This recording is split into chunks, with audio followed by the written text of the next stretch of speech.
Señores, como les dije al principio, esta conversación yo voy a tratar de sacarle más gusto que la que le he sacado anteriormente, porque es una de las personas que me identifico mucho con él en el ámbito de que ha tratado de disfrutar todas las aristas que le da la comunicación.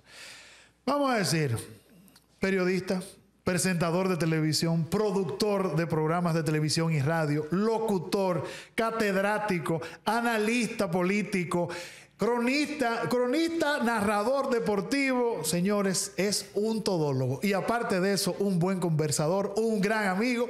Carlos Manuel Estrella con nosotros. Muchas gracias, hermano, por toda esa elocuencia y cuántos calificativos. Estoy comprometido. Comprometido, pero son calificativos que tú llenas a cabalidad, hermano. Bueno, sí. Sobre todo que yo los disfruto, todos y cada uno de ellos. Sobre todo. Y si dan dinero, pues, mucho mejor. Mucho mejor. Sí, porque uno ha aprendido a vivir de la pasión. Sí, sí. Hacer lo que le gusta y que le paguen. Carlos Manuel, yo creo que puede habérseme escapado alguna de tantas aristas que tú llenas a cabalidad. No es que, bueno, una vez fui, no aquello. No, tú llenas todos esos roles. Creo que se me quedó también, bueno, escribes en periódico. Sí, yo tengo una columna semanal en el periódico El Nacional. Y tal vez si quiere especializar algo, puede decir maestro de ceremonias, como un renglón muy particular. Lo metí en lo comunicador. Está bien. Lo incluí ahí, y catedrático, maestro. No te veo como profesor, te veo más como maestro. Bueno, eso hay que dejárselo a los alumnos, porque hay una diferencia abismal entre el profesor y el maestro. Háblame, dame un poquito de eso. Profesor son la mayoría. Y ahora le dicen facilitadores y muchísimas cosas más. Entonces, yo te pregunto a ti para responderte, de todo tu paso por las aulas, por la posición de alumno, discípulo, estudiante, ¿a quién tú recuerdas como maestro? Son muy pocos. Profesores son la mayoría. Entonces, si nos vamos al concepto, maestro es el máster, es el modelo, es el que tú quieres imitar, es el que inspira y es el que de alguna manera te marca. Tú te recuerdas de la profesora tal, de la seño tal, de la primaria, o te recuerdas de tal o cual de la universidad, o te recuerdas de aquella persona que te increpó, que te corrigió, que te hizo mejorar y que hasta te hizo llorar. Pero tú lo recuerdas en positivo. Porque ese llanto se constituyó en algo que te hizo despertar, mejorar, superarte y te formó. Totalmente. Entonces el maestro, decía un gran escritor y maestro, que es el que enseña, educa, el que ama. Entonces, el que ama al alumno. Y es verdad. Y lo admira luego y quiere que el alumno le supere y que se siente muy satisfecho cuando dice, ese fue mi alumno. Ya lo ha superado. Es bonito cuando un maestro le dice a los demás, ese fue mi alumno, que sienta ese orgullo. Yo me siento súper orgulloso de un grupo de mis alumnos, los que reconocen que uno fue su profesor, porque hay otros que, cuidado. Entonces hay que dejarlos tranquilos. Hay que dejarlos tranquilos. Hay otros que todavía se le acercan y le dicen, profesor, tal cosa, ¿qué usted cree de esto? ¿Cómo lo hice? ¿Qué le pareció? ¿Qué usted me recomienda? Tengo tal cosa, y eso yo lo he vivido al más alto nivel y me da una satisfacción enorme. Tú no te imaginas. Si te pusiéramos a elegir una de tus facetas, qué lío, para que sea la que más perdure contigo en la vida, la que más perdure, o sea, que tú tengas que ir dejando una, dejando otra, la puedes hacer todas, pero si vamos a elegir una faceta y tú digas, yo quiero que al final de mis días yo siga haciendo hasta ese día tal faceta. Yo nunca quiero dejar de ser periodista. No periodista. Periodista es una palabra para mí sagrada. Sí. Aunque tal vez no se viva con esa, como ese sacramento. O tal vez te voy a decir, te lo voy a poner en una categoría inferior. No voy a llegar al periodista, es como el non plus ultra, es como el máximo nivel. Anterior a escritor. Y la comparación bien rara, odiosa e ilustrativa es con García Márquez, con el Gabo. Yo quisiera ser, por ejemplo, siempre reportero. Yo Yo quisiera ser reportero. Esa es la parte del periodismo que más te atrae. Sí, reportero para entonces convertirme en periodista como una categoría ya superior. Y luego la aspiración, el hacerse inmortal sería convertirse en escritor. Ya. Escritor ya es una categoría muy reservada. Y esa parte, o sea, la has tenido en tus manos, por lo menos. Yo la tengo, la estoy acariciando y la practico todos los días. Yo escribo todos los días. Bueno, sí, tú escribes todos los días. Yo aspiro a convertirme en algún momento en escritor y tengo deudas pendientes. Próximamente comenzaré a abonar a ellas para comenzar a publicar libros. Para comenzar. Señores, a publicar esto es una falta de respeto. Esto es una falta de respeto. O sea, es una falta de respeto que yo llegue a un sitio y diga, el escritor por un libro. Bueno, tú tienes la experiencia porque tú has podido hacerlo. Sí, pero tenerte frente a ti. A mí me han dicho tenerte enfrente. Que yo pudiera haber hecho muchísimos libros, pero ya que son las recopilaciones y cosas desde hace muchísimos años. Lo que pasa es que yo pienso como que eso no son libros a veces. Ya. Y eso es ¿Qué sería? ¿Recopilación? Muy exigente. Sí, como que un libro es algo que de un tema muy específico que tú desarrollas. Pero si yo reúno un montón de cosas, yo me puse a curiosear y estaba encontrándome con más de 2.000, cerca de 3.000 columnas. ¿Qué tú has escrito? Periódico de puntos y picas, que se publica desde el año, mal no recuerdo,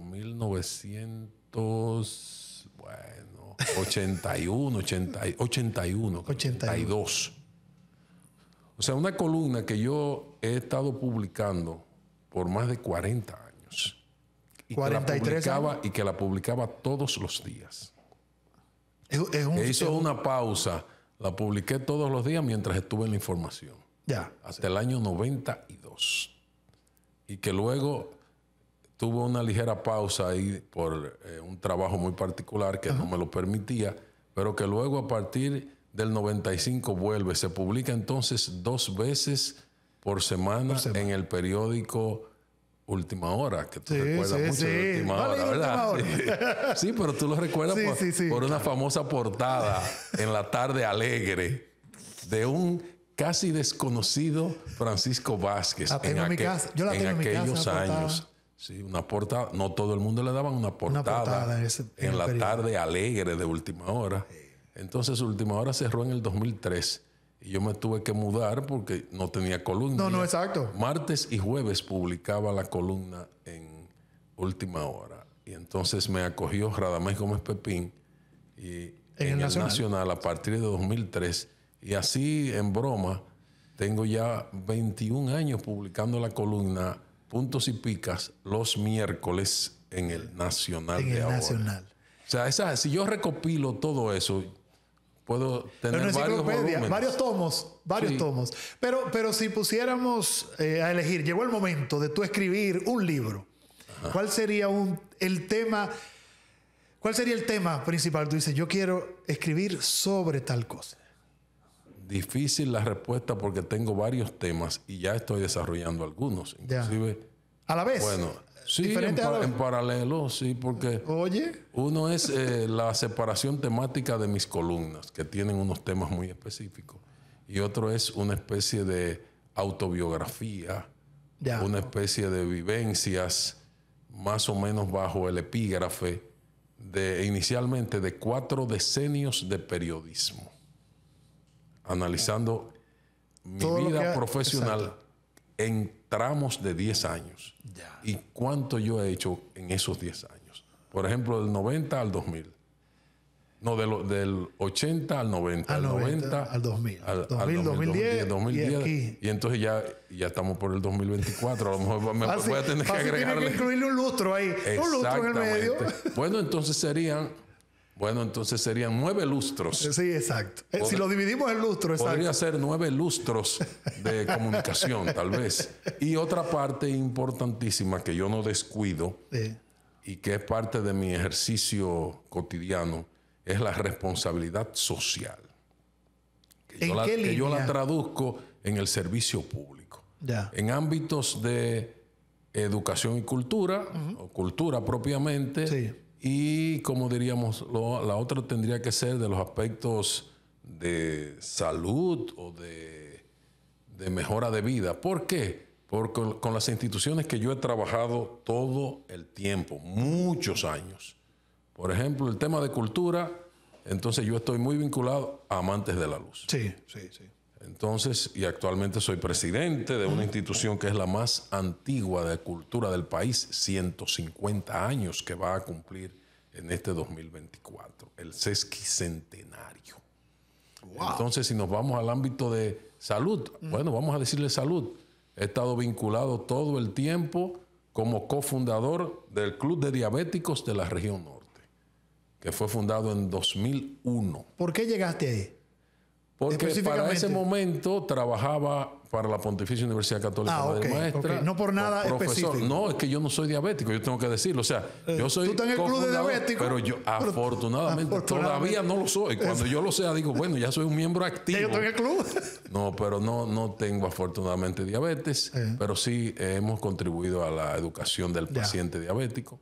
Otra vinculación que es mucho más atrás todavía es con el Patronato Cibao de Rehabilitación, con una obra extraordinaria a favor de las personas con algún tipo de condición especial que tú conoces mucho, y sobre todo con las personas con trastorno del espectro autista, que tenemos el TINA, el centro TINA, que es para tratar la terapia intensiva a niños con autismo, con algún tipo de trastorno de ese gran espectro autista. Y si seguimos por ahí, voy a caer en el ámbito también del deporte, mi vinculación que es un trabajo de servicio, y el enfoque que le doy es un trabajo como de responsabilidad social. Entonces, todos esos ámbitos me apasionan, lo disfruto muchísimo y estoy entregado a trabajar como parte de lo que yo debo devolverle a la sociedad. Bueno, en lo que le vas a devolver a la sociedad, entonces en el próximo bloque estaremos hablando de qué te inspira a ti. Porque, hay personas que en algún momento hemos tenido el deseo de servir, pero ¿de dónde viene ese deseo de servir? ¿De dónde vienen nuestras raíces? O sea, ¿qué nos impulsó a nosotros para estar siempre en un ambiente donde sea de cooperación? Y eso lo quiero plantear desde tu visión. Me dejaste entonces intrigado porque Carlos Manuel Solo Estrella. Sí, Solo Estrella. Sí. Mi nombre tiene una particularidad para mí, al extremo que ya he comenzado a escribirlo, como tal vez artísticamente, que en muchas ocasiones y hasta en las redes escribo mi nombre mis dos nombres unidos. Sí, Carlos Manuel. Ay, eso dañándote con el amigo tuyo de la mañana. No. Nada de contaminación. No. El amigo tuyo te tiene dañado. He estado cerca, pero no me he contagiado. Te saludo a mi padre, putativo en la comunicación, el señor Jaime Tomás. No me he contagiado con ese espécimen. Entonces, Carlos Manuel Estrella. Estrella es único apellido porque es el apellido de mi madre. Es el apellido del que yo no tengo ninguna duda. Tú piensas igual que yo. Sí. La gente sabe que es hijo de su mamá. Que algunos de ustedes, incluyéndote, del primer apellido tengo mis dudas. Yo no sé del segundo, pero el primero hay que ponerlo bajo investigación. Es verdad, todo el tiempo. Y ocurren muchas sorpresas. Entonces eso. El tema es que yo fui el hijo único de una madre muy dedicada a mí, que me dio unos valores extraordinarios desde la niñez, que me añoñó y me buscó todo lo mejor. Pero no te malcrió, ¿te añoñó? No, me dio una pela, una sola pela me dio y yo la recuerdo, entonces me enseñó mucho. Y después me puso casi una latita de las pequeñitas esa de mentol con una marca famosa en las nalgas. Después de darme con una chancleta de goma. Te curó. Entonces, después de la pela fue unas fricciones, un masaje después con ese famoso mentol. Esa era la dinámica antes, Carlos Manuel, que la gente no quiere entender. Había nada de psicología ni nada. Y a mí yo nunca he visitado a un psicólogo. A lo mejor el día que haya que visitarlo se visita. Lo necesito. Yo quiero saludar por ejemplo, yo he ido a terapia, tanto de psicólogo como psiquiatra, con la misma persona que tiene las dos profesiones, que es Karim Mustafa. Muy bueno, muy bueno, una estrella. Me ayudó muchísimo en ese tiempo de terapia. Así que, porque nosotros tal vez no volvamos o Carlos no haya ido, usted puede ir, no hay ningún problema. De poetas y locos todos tenemos un poco. Todos tenemos, y algunos más que otros. Entonces yo fui hijo único de esa madre y de un padre que murió estando yo muy joven, bueno, de niño. Y entonces eso como que me marcó la vida y me orientó en una serie de cosas a las que yo me dedico por vocación, yo diría. Por ejemplo, cuando murió mi padre, yo tenía 5 años de edad, apenas. Y yo fui el último hijo de un hombre que era un padrote en ese momento y que ya tenía 57 años cuando tú naciste. Cuando nací, exactamente. Y murió de 63 años, 62, 63, bastante joven relativamente. Y mi madre, que todavía murió mucho más joven y muere 5 años después. O sea que... ¿Tú eres huérfano desde los 10 años? Exactamente. Entonces, y mi madre murió tan joven, con 42 años. ¿Y qué tanto, ya que tú viviste la experiencia? A partir de ahí, entonces como que yo la vida me ha enseñado demasiado. Yo soy un héroe. Mi historia podría dar lugar a cualquier relato para una producción y me da muchísimo orgullo de lo que yo he sido, cómo he sido y de lo que me ha hecho como soy. Y de enseñanzas que no se olvidan de padre y madre. 2 cosas. Basado en lo que me estás diciendo y yo que te conozco, quienes te conocemos, algunos desde infancia, otros ya por la profesión, otros más adelante, conocemos el hombre que eres, las personas en que te has llegado a convertir. Pero ¿qué tanto puedes sembrar? Dilo tú, que viviste la experiencia, si es así, ¿qué tanto puedes sembrar una experiencia de 10 años, desde nacimiento hasta un niño de 10 años, que todavía es muy inocente? ¿Qué tanto puedes sembrar una vivencia con una madre que perdure la vida entera? Te puedes sembrar valores y te puedes sembrar lo que es la primera escuela, el kindergarten o el maternal. Es tu casa. De mi padre recuerdo algunos episodios, sorprendentemente, inclusive uno frente a la autoridad de una violación de tránsito, siendo yo testigo o yo el causante. Porque mi padre, que era un privilegiado, un hombre que tenía muy buena posición económica, y primero me enseñó a escribir mi nombre con pluma Fuente Parker tinta verde. Yo no olvido nada de eso. Y decirle frente a sus amigos, mi hijo, escríbele tu nombre ahí a Francisco para que él vea. Sí. Yo tomar una pluma Parker Fuente y escribir Carlos Manuel Peña. Escribir ese nombre por el apellido de mi padre. Sí. Y eso es un episodio para yo decirte que hubo una violación de tránsito, de tocarle la bocina en un vehículo a un agente del tránsito, un tráfico, como decía, que está de frente. Nada más y nada menos que en la avenida Valerio con Calle del Sol. Hay una generación ahora que no entiende lo que tú estás hablando de un policía de tráfico. Eso es una falta de respeto tremenda. Totalmente. Y ir el policía a ponerle la multa y yo decirle, sí, póngasela, que fui yo que la toqué. O sea, que fui yo que toqué la bocina. ¿Tú recuerdas eso? Sí, es un episodio. Recuerdo otro de mi último cumpleaños con mi padre, que fui a una tienda que ya no está, la tienda La Floridita o La Florida, en la Calle del Sol, frente a frente al Mercado Modelo. ¿Dónde estaba el Gallo? Al lado del Gallo. Al lado del Gallo. El Conde ahora. Sí, entre el Gallo y la farmacia que estaba en la esquina España. Sí.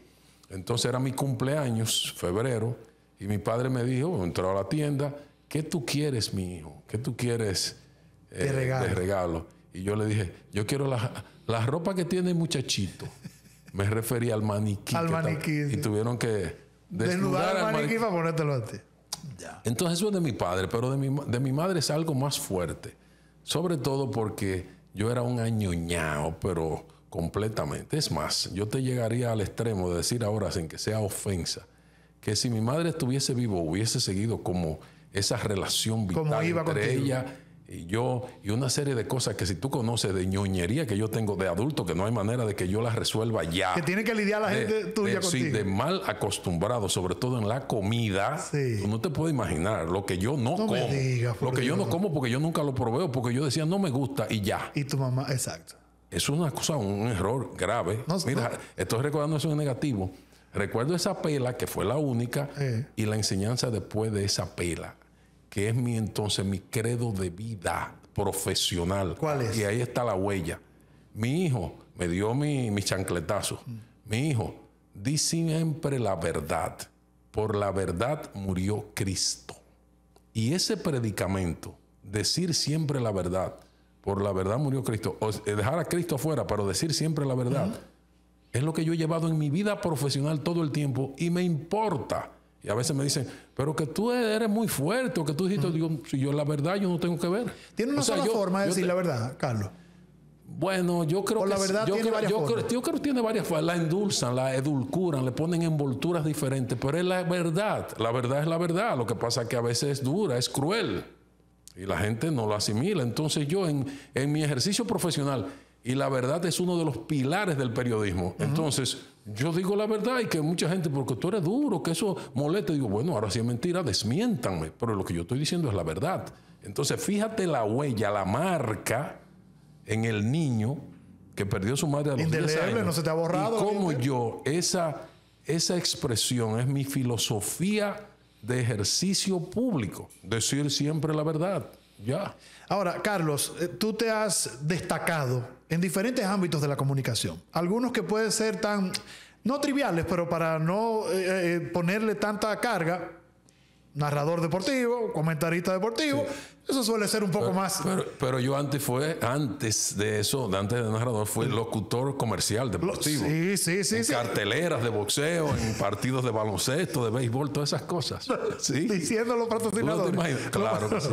Al lado de Reinaldo Filpo, por ejemplo, un inmortal.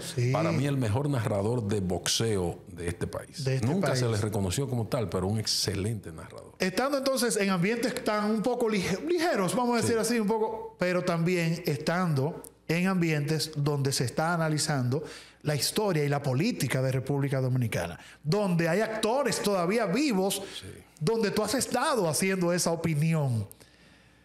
En esos dos ámbitos, la verdad en el ámbito histórico, político, puede estar bañada de una diplomacia que la aligere un poco. Sí, normalmente hay personas, a veces no es mi caso, de que tratan de morigerar, de atenuar, de poner como más diplomática la verdad, o de decirlo más filosófico, pero en el fondo te están diciendo lo mismo. Ya. Es como una ofensa o una carga negativa de algo que te digan y yo reaccione, usted siempre alabándome. Como es una anécdota de que no puedo decirla aquí, bueno, tal vez de la comunicación. Sí.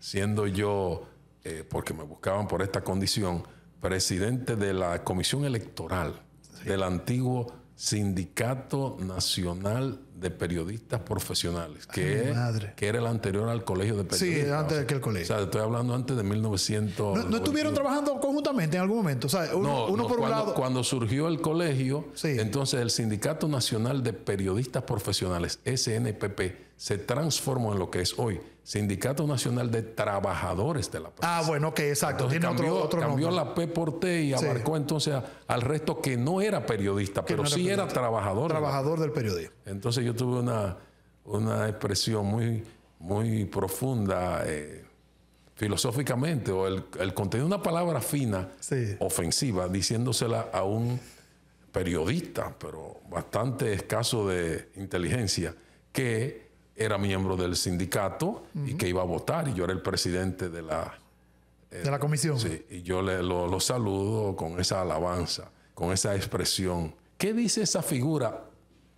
El pito, hay un pito aquí, pito, del periodismo. Y dice, Carlos, usted siempre alabándome. Y responde un periodista vivo que me puede dar cuenta de esta anécdota, Alejandro García Ramírez, que ya tenía una formación de licenciatura en Derecho de la Madre Maestra y ejerció el periodismo y sigue ejerciendo el periodismo a un día, y me alegro mucho de eso. Un veterano, más de 50 años tiene en el ejercicio. Y él dice, en referencia a lo mismo que yo había dicho, pero más fino todavía. Exacto. Dice, y todas esas eses, y después te diré cuál fue la palabra la palabra que yo le dije. Y él me dijo, usted siempre alabando. Siempre alabando, que de eso hay mucho en el periodismo. Pero vamos a la pausa. Cuando regresemos, entonces quiero conversar un poquito contigo de la reciente muestra de democracia que hemos dado, o de avance, un paso adelante con los debates. Los debates o el debate. No, Vamos a abrir el abanico, porque nos metemos en uno solo, fracasamos. Pero también quiero tu visión sobre la comunicación que se está viviendo en estos tiempos. ¿Cómo tú ves lo que se hizo? Fíjate, lo que se hizo primero en historia, hay que decir que Santiago tiene primacía en eso. No se menciona ahora, pero fue la Cámara de Comercio y Producción de Santiago. Oh, nuestro amigo de la Cámara, la que inició ese sistema de debates con los candidatos senatoriales de Santiago. Solamente senatorial. Recuerdo, sí, que eso ocurrió en los salones del edificio empresarial en principio y luego se llevó hasta el escenario del Gran Teatro del Cibao en la sala pequeña. Pero estamos hablando ¿cuántos años? 20 años. Bueno, eso es... Recuerdo que era en los tiempos en que resultó elegido estaba ejerciendo como senador de la provincia mi queridísimo amigo Ramón Ventura Camejo. Estamos hablando... Inclusive él rehusó ir a un debate porque la línea de su partido era esa. Además, él estaba en ventaja y el partido estaba en el poder. Y recuerdo mucho de ese episodio, hasta una anécdota, porque la Cámara de Comercio y Producción de Santiago escogió a un grupo de estudiantes de liceos, de centros públicos, para que fuesen a cuestionar o hacerle una pregunta y sobre los programas de esa gente. Y tener una aspiración con respecto a esas figuras públicas y las funciones que desempeñarían. Y una de esas chicas, que ha tenido un desempeño tremendo, surgió de ahí. Le llamamos, yo era el moderador, por eso te estoy hablando de historia. Y una de esas chicas eran como edecanes. Y yo le llamé la edecana solitaria, porque no fue el candidato. El candidato. Entonces ella tenía su pregunta e hizo la pregunta, aunque no estaba el candidato. Y la aspiración que tenía y lo que dijo llamó mucho la atención, tanto que era una estudiante destacada de un liceo público y ella tenía la inquietud de estudiar en la universidad y no tenía recursos. Y el presidente de la Cámara de Comercio y Producción de Santiago en ese momento, Juan Alfonso Mera Montero, que ha sido elegido hace poco tiempo presidente ahora de la Asociación para el Desarrollo, APEDI, conversó inmediatamente con el rector de la Pontificia Universidad Católica Madre Maestra sobre los deseos de esta jovencita que se iba a hacer bachiller, que quería estudiar y no tenía recursos, y consiguió una beca en la Madre Maestra. La jovencita fue una estudiante muy destacada, se graduó con honores, fue la que pronunció el discurso de su graduación en Madre y Maestra. 4 años después fue la mejor estudiante de Madre y Maestra. Y luego siguió con unos estudios internacionales. Eso es un poquito de historia y esa anécdota particular. No, y está interesante porque mira cómo ella, siendo en ese evento la que no pudo acompañar, la solitaria, que mucha gente pudiera usar eso en un autolástima, una lástima particular. Eso fue lo que detonó tal vez que ella pudiera tener todo eso. Es muy buena anécdota. Eso es la historia. Entonces ahora... Dime de los debates. En la capital ha tenido la iniciativa varias organizaciones. En este caso Ángel. Sí, pero también estuvo todo en el paquete ahí el Consejo para el Desarrollo de Santo Domingo Este. Parece que hicieron sus debates particulares. Pero sobre todo el liderazgo ahora de la Asociación Nacional de Jóvenes Empresarios. Sin duda que el hecho como tal significa un salto democrático cualitativo. O sea, hemos mejorado enormemente y se ha salvado una campaña electoral como la actual que ha sido sosa, vacía, como una España boba, con poca competitividad y una ausencia de discurso programático de temas puntuales. Y en estos escenarios ahora ha habido una agenda muy bien elaborada de aspectos puntuales, importantes, presentes y futuros del desarrollo democrático que sin dudas contribuyen al fortalecimiento y a una mejora de la calidad de la participación, del perfil de los políticos dominicanos y de su necesidad de exponerse ante los electores para que le conozcan y para que sepan qué piensa sobre temas puntuales, como ocurre en otras sociedades más avanzadas. Que creo que fuimos más civilizados que otras sociedades nosotros ahí. Sí. Fuimos más civilizados. Pienso que es un gran salto cualitativo. ¿Cuál fue el que más te gustó, Carlos? Que debe... Bueno, es que hay algunos que fueron anecdóticos y quizás me gustó el más pintoresco.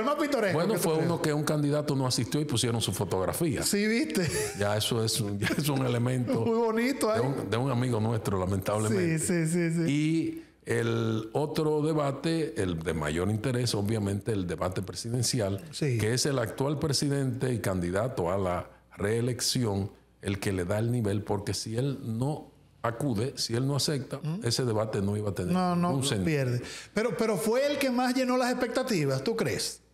Porque yo creo que hubo sí. otros debates que llenaron. Bueno, el debate a nivel vicepresidencial concitó mucha atención, sobre todo para demostrar la gran capacidad de mujeres en el ejercicio político. Sí. Y oye lo siguiente, voy a decir algo que yo pienso ahora que podamos quizás confrontarlo unos años después. A ver. La pregunta, después de esa exposición de 3 mujeres muy buenas en el ámbito político y en el dominio de los temas de asuntos públicos y con experiencia de Estado o política, todas. Quizás la de menos experiencia política, asómbrate, es la que está ejerciendo la vicepresidencia de la República actual. Sí, porque tanto las Ingrid otras dos son dos veteranas de la política en eso. Frente a ella. Sí. Quizás esa sea la parte que es oportunidad de mejora para la actual vicepresidenta.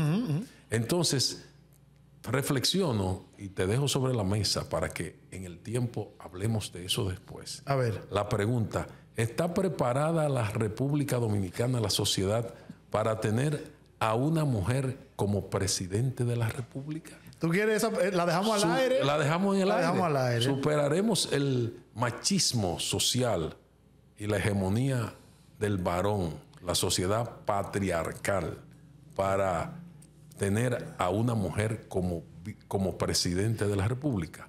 No te voy a responder esa respuesta, pero sí algo que yo creo sobre eso. Tenemos que pensar dentro de 3 años y un poquito en tener la posibilidad de una mujer o más de una mujer como candidatas a la presidencia de la República. No, en 3 años no, yo a mi parecer, pero sí creo que el día que toque, lamentablemente, creo que lo vamos a hacer empujados por la decepción masculina más que por la creencia femenina. ¿Me di a entender? No, te fuiste lejos, está bien, te entendí. Y la vamos a acertar. Dejé tu respuesta sobre la mesa ante mi pregunta, que es una pregunta para reflexión posterior. Y va a ser un acierto. O sea, cuando elijamos una mujer, va a ser un acierto, porque las mujeres que están sacando la cara han hecho mejor, se han desempeñado mejor que los hombres en todos los ámbitos. Veces. Pero lamentablemente, lo que nos va a llevar ahí es lo que posiblemente ha llevado a la izquierda a volver a los gobiernos donde están gobernando, que ya se desesperan de la derecha y cogían para la izquierda. Aquí nos vamos a desesperar de los hombres y vamos a coger para las mujeres, por fin. Entonces nos fuimos profundos, yo creo, con el tema del debate. Entonces el debate dejó muchas cosas. Sí, dejó muchas cosas buenas, de verdad. O sea, dejó en gente que incluso... Es una buena siembra. En gente que incluso, por ejemplo, yo no estoy diariamente, aunque aquí en radio lo hacemos, en un comentario político, no estamos en eso diariamente, nos vamos por otro tipo de revista. Más ligero. Pero hacemos comentarios, o sea, nos adentramos a eso. Lógico. Pero el debate, a aquellos incluso que no estamos en eso, nos puso a hablar de eso. Claro, es el tema. Puso a hablar de Debe eso. ser el tópico de tendencia. Creo que lo lograron. Como ustedes dicen en inglés, el tópico, la tendencia. El trending topic. Sí, debe ser eso. ¿Cómo te va con las redes? Antes, mira, la pregunta de la comunicación, ahora la voy a dejar para el otro bloque, pero ¿cómo interactúas con las redes? ¿Qué piensas? Yo interactúo mucho. Yo pienso que el que no está ahí no existe.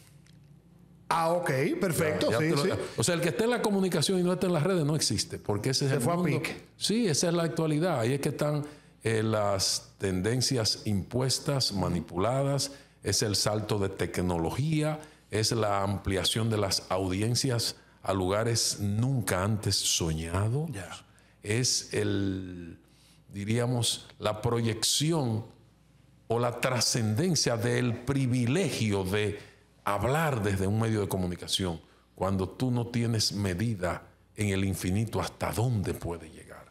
De ahí la enorme responsabilidad que tú tienes en cuanto a lo que tú dices, a lo que tú proclamas, a lo que tú defiendes, a lo que tú vamos a decir que le hace propaganda, lo que tú te conviertes en publicista si quieres. Entonces puede ser de una medicina o de un veneno. Entonces hay que ver cuánto de veneno se está ahora está transitando despachando en las redes sociales. Ese es un tema. Oye, ese es otro tema. Ese es un temazo. No, bueno, sí y no, de niño, pero muy poca gente. Bueno, me lo dicen todavía, pero me lo dice mi hermano mayor, me lo dice un sobrino, quizá que otro sobrino, pero me lo dicen algunos. ¿Cómo? Ney. Ney. N-E-Y. Ney. Ney. Sí, de Manuel. De Manuel. Ney.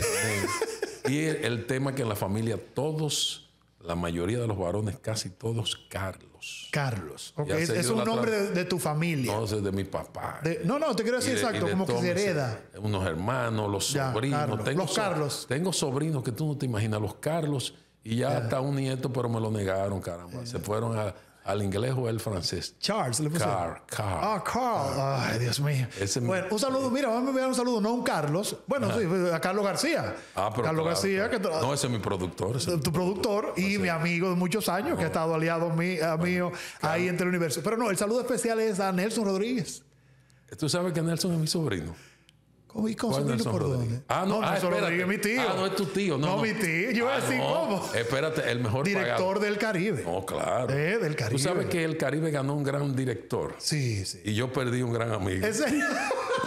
Un saludo a Nelson Rodríguez. No, lo que pasa es que hay un sobrino en la comunicación, locutor veteranísimo de Santiago, que es mi sobrino. Y se llama así, Nelson Rodríguez. Es el primer varón nieto de mi padre. Ya, y se llama Nelson Rodríguez. Nelson Rodríguez Tatis. Él le pone el Tatis. Okay. Ahora él se ha puesto y ha escrito libros y todo ese tipo. Vive en Estados Unidos. Fue un gran locutor muy popular aquí en Santiago, un veterano. Okay. Bueno, pues saludo a él también, Rodríguez Tatis, que nos está viendo. Tú sabes que estos días, creo que el Día del Periodista, algo había, un día que comentamos eso, y yo le comentaba a la gente en radio que mi primer contacto con un periodista fue Nelson Rodríguez.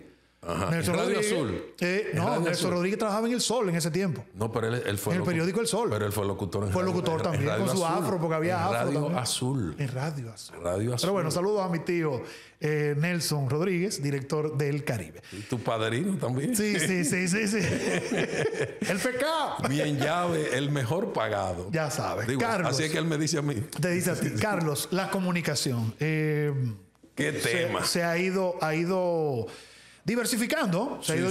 Diversificando. Hablábamos de las plataformas digitales, que también creo que de alguna manera u otra complementa la información, pero también compite con los periódicos impresos.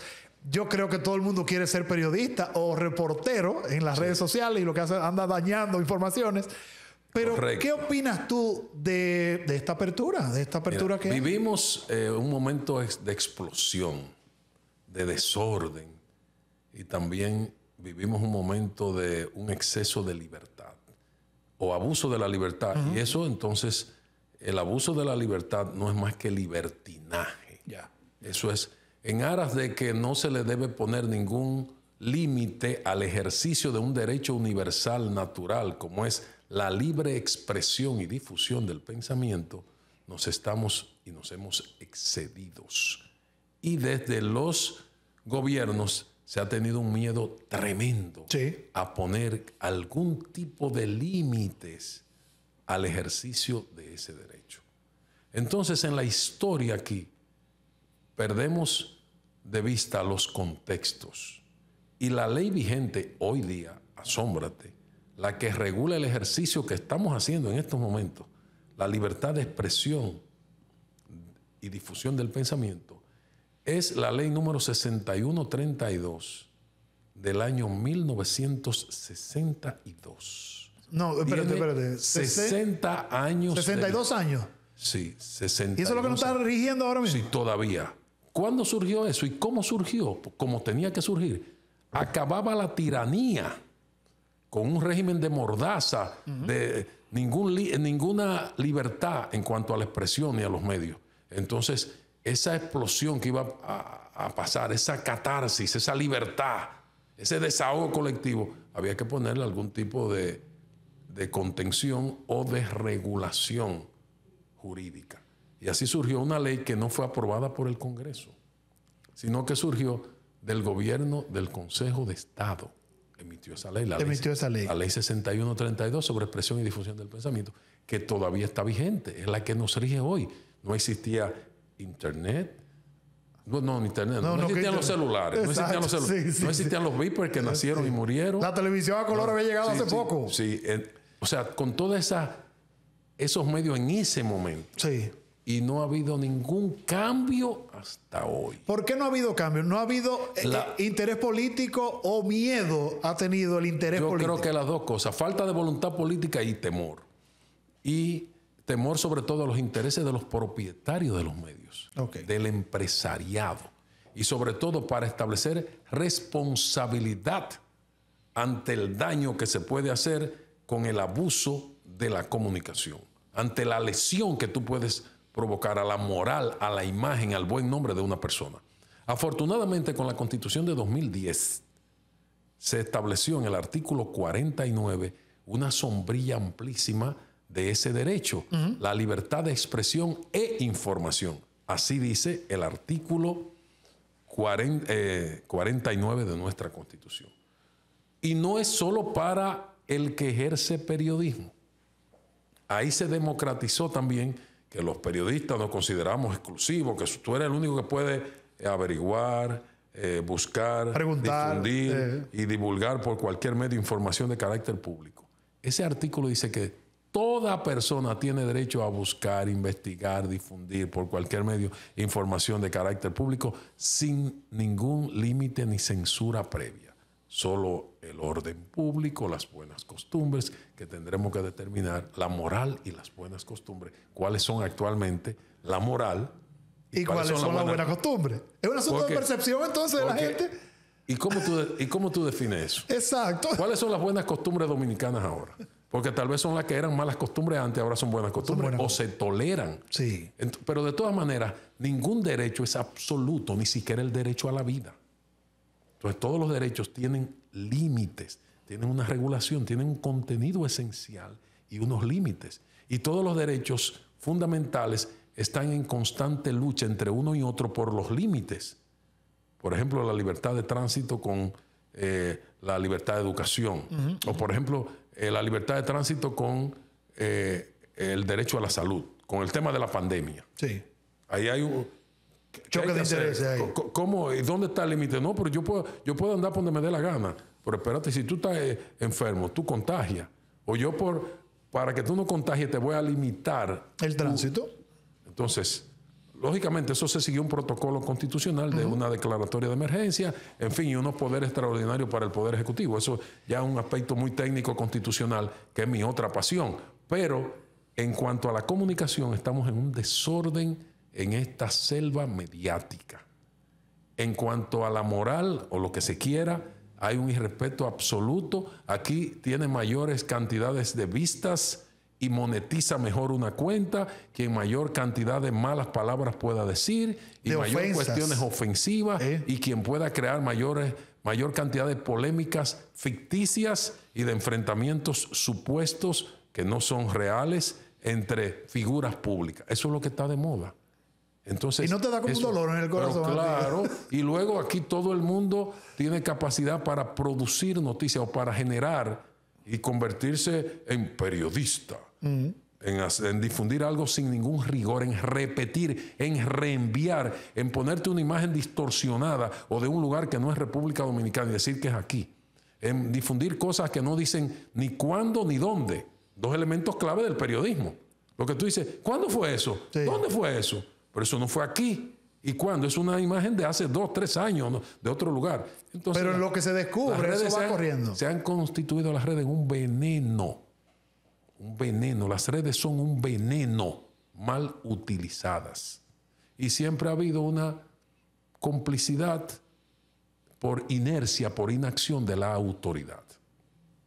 Vamos a tomar un ejemplo para no irnos a profundidad con el tema de toda la basura que hay en las redes sociales. Eso es basura.